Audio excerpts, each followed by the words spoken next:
With this new update, we have improved the walking script and different scenes for testing. The walking script is compatible with stairs and allows the player to walk, run and jump obstacles if desired.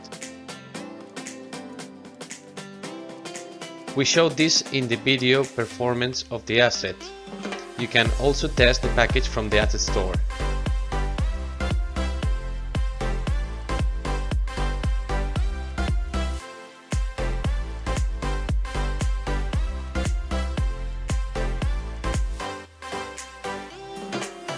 To use our package, drag and drop the walking script into the player game object and adjust the character controller.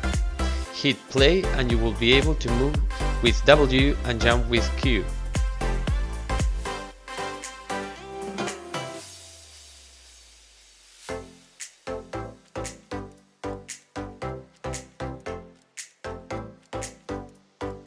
To use animations, we have implemented logic state booleans.